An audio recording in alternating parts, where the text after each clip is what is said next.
미주놀의 모든 영상은 주식 투자의 참고 자료로만 활용하시기 바랍니다. 매수든 매도든 모든 결정과 그에 따른 책임은 여러분 스스로가 짊어지셔야 됩니다.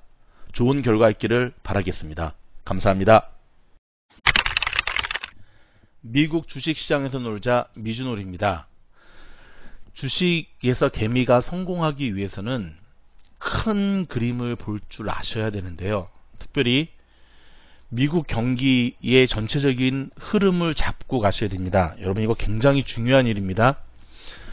주식이든 부동산이든 그 어떤 투자든 실물 경기를 능가하는 지표와 투자는 없습니다.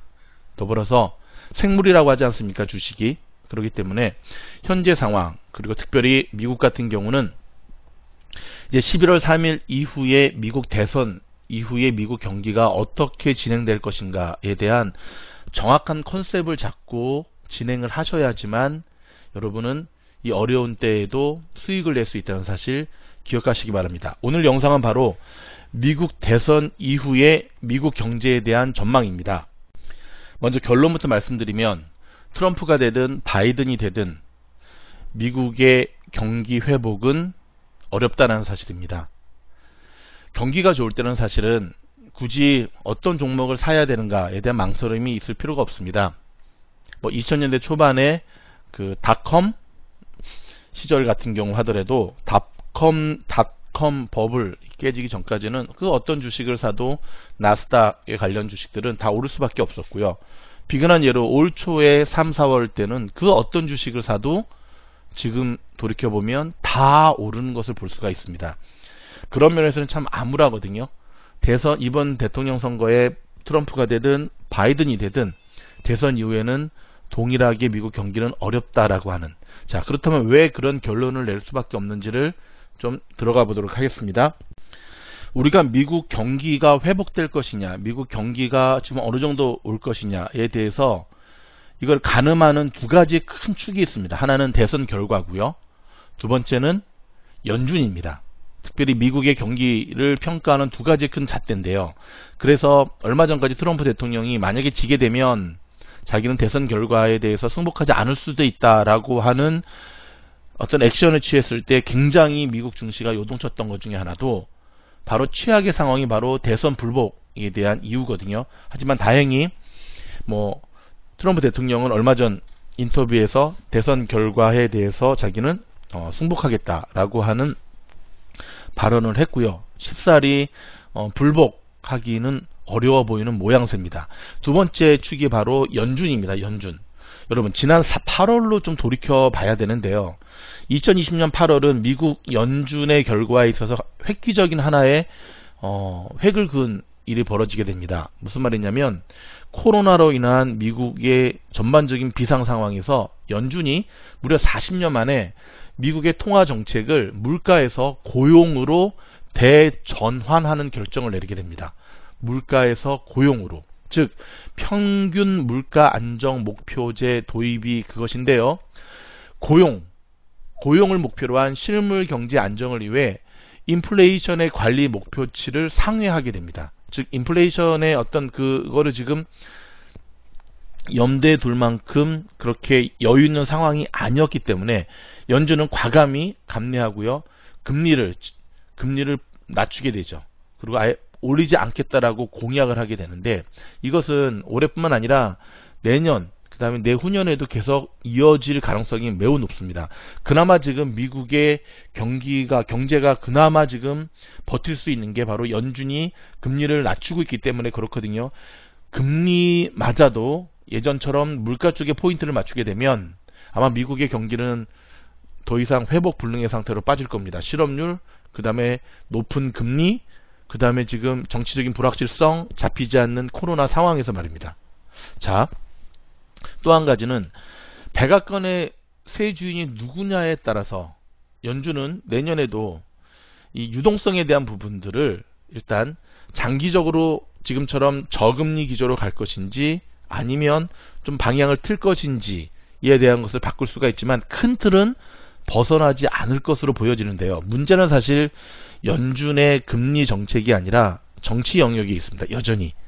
지금 이미 미국의 주식시장이 미국의 정치적인 영향에 굉장히 민감하게 반응하고 있다는 것이 지난 몇 달 동안 그리고 오늘 증시에서도 여전히 지금 나타나고 있지 않습니까? 경기부양책의 결정이 계속 미뤄짐으로 인해서 계속해서 미국 증시는 지금 변동폭이 큰 가운데 흐지부지한 모양새를 보이고 있고요. 내일 당장이라도 2차 경기부양책이 통과됐다고 한다면 아마 급반등으로 화답할 것입니다. 근데 여러분, 트럼프가 만약에 재선에 성공한다 할지라도 많은 사람들은 트럼프가 대통령이 재선이 되면 지난 4년처럼 미국 증시가 계속해서 다시금 활활 타오를 것이다, 오를 것이다 라고 생각을 하는데요.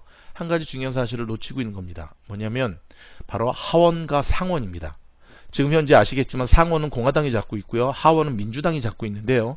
지금 분위기는요, 대통령은 트럼프가 될지 바이든이 될지 지금 정말 혼조세로 나가고 있지만 상원과 하원 모두를 이번 선거 때 민주당이 지배할 가능성이 점점점 커지고 있습니다. 만약 그렇게 되면 어떤 일이 벌어지냐면 공화당만, 백악관만 공화당, 트럼프 대통령이 차지하게 되고요, 상원 하원을 다 민주당이 차지하는 결과가 나오게 되면 아무리 트럼프 행정부가 두 번째 경제 정책으로 여러 가지의 경제적인 획기적인 정책을 내놓는다 할지라도 각종 부양 조치가 발목을 잡힐 가능성이 굉장히 큽니다. 최근 지난 몇 주부터 지금까지 계속 이어져 오고 있는 경기 부양책을 앞둔 낸시 의장과 트럼프 대통령의 기싸움은 어찌 보면 바로 몇 달 후에 보여질, 몇 달 후가 아니죠, 이제 보름 이후에 보여질 미국 정치의 모습을 단적으로 지금 선행 조치에서 보여주는 거라고 볼 수가 있거든요. 자, 그렇다면 많은 사람들은 또 이렇게 이야기합니다. 그렇다면 상원과 하원을 민주당이 차지할 가능성이 이렇게 깊다라고 한다면 지금 뭐 지지율에서 앞서고 있는 바이든 대통령이 된다면, 그러니까 바이든 후보가 대통령이 된다면 백악관도 상원도 하원도 다 민주당이 장악하기 때문에 미국 경제가 급속도로 회복 국면에 접어들지 않겠냐라고 하는 주장을 합니다. 뭐 설득력이 없는 거는 압니다. 설득력이 없는 거는 아니고 사실 이러한 기대치 때문에 바이든 쪽으로 월가를 비롯해서 많은 전문가들, 기업들이 지금 기울고 있는 것도 부인할 수 없는 사실입니다. 하지만 여기에는 바이든의 공약을 좀 살펴볼 필요가 있습니다. 일단 트럼프 대통령만큼은 아니겠지만 바이든 후보 역시 대통령이 되더라도 미중의 무역 전쟁은 계속 갈 수밖에 없는 상황입니다. 지금 정도의 차이가 있을 뿐이지 미국을 겨냥한 공격적 보호 무역 조치에 계속해서 갈 수밖에 없는 상황입니다.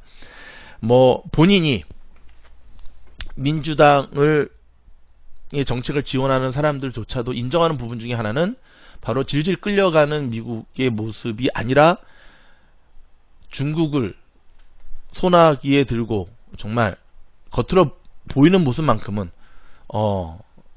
주도권을 갖고 임하는 트럼프 대통령의 모습만큼은 사실 전 미국인들에게 지지와 찬사를 받고 있는 것은 부인할 수 없는 사실이거든요.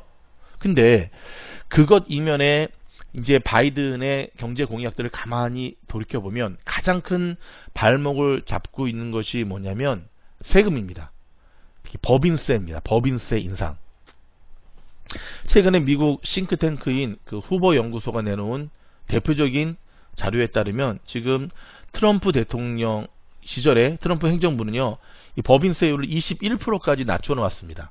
근데 바이든의 공약대로 그대로 가자면은요 28%까지 올리게 됩니다. 그거는 민주당이 갖고 있는 한결같은 기조 질환이죠. 그렇죠? 한결같은 주장이기도 한데, 그렇게 되면 법인세율이 21%에서 28%까지 급격하게 올라가는 것, 그 다음에 또 하나 트럼프 대통령이 줄기차게 주장하고 있는 화석 에너지, 그렇죠? 뭐 휘발유, 가스 이런 화석 에너지를 과감하게 폐기 정책을 단행하면서 전기, 친환경 쪽에 포커스를 맞춘 정책을 할 수밖에 없죠. 그게 공약이니까. 그렇게 될 경우에는 당장 이 후보 연구소의 발표에 따르면 일자리가 490만 개가 감소가 된다고 합니다. 그리고 GDP가 약 2조 6천억 달러 감소가 되고요. 가계 연평균 소득이 약 6,500달러. 와, 6,500달러면 여러분 이거 굉장한 수치입니다. 한 달에 무려 541불의 평균적인 수입이 줄어든다라고 하는 것이 연구소가 내놓은 모습입니다, 여러분.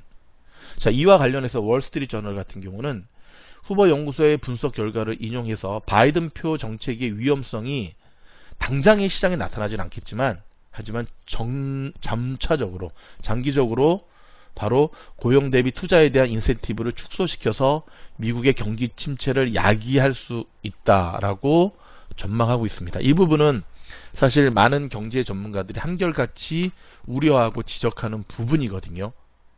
그래서 우리는 역대 대통령 선거 이후에는 미국이든 한국이든 그 어느 나라든 경기는 곤두박질치는 모습을 보여주고 있는데, 플러스 잡히지 않은 코로나, 아직 개발되지 않은 백신, 오늘 캘리포니아 개빈 뉴섬 주지사도 내년에 충분한 백신이 확보되기 어렵다라는 것을 발표를 했죠. 자, 그렇다고 한다면 결국은 초반에 말씀드렸듯이 누가 대통령이 되더라도 내년에 V자형 반등은 어려워 보이고요. 거의 불가능한 것으로 보여집니다. 이러한 가운데 과연 여러분의 미국 주식의 포트폴리오를 어떻게 구성할 것인가에 대해서는 지금부터 준비해 가면서 대처해야 된다는 것. 이것이 저희 미주노래에서 여러분들에게 알려드리는 사실입니다. 자, 조금 더 정리를 한번 해볼까요? 어떤 대통령이 바이든이 되느냐 트럼프가 되느냐보다 더 중요한 게 뭐냐면 상원과 하원을 민주당이 장악하느냐 공화당이 장악하느냐, 민주당이 공화당처럼 지금처럼 반반을 나눠 갖느냐 라고 하는 것, 그 다음에 바이든 후보의 법인세율에 대한 부분, 그 다음에 트럼프 대통령이 재선됐을 때 또 몇 가지의 걸림돌의 공약들, 이런 것들을 종합적으로 분석하시면서 모쪼록 여러분의 투자 포트폴리오를 구성해 가시고 주식뿐만 아니라 여러분의 비즈니스, 여러분의 어떤 그 경제적인 포트폴리오도 함께 만들어 가시기를 바라겠습니다. 저희 영상이 도움이 됐다고 하면 좋아요, 구독, 알림 눌러주시면 더욱더 좋은 영상으로 찾아뵙도록 하겠습니다. 감사합니다.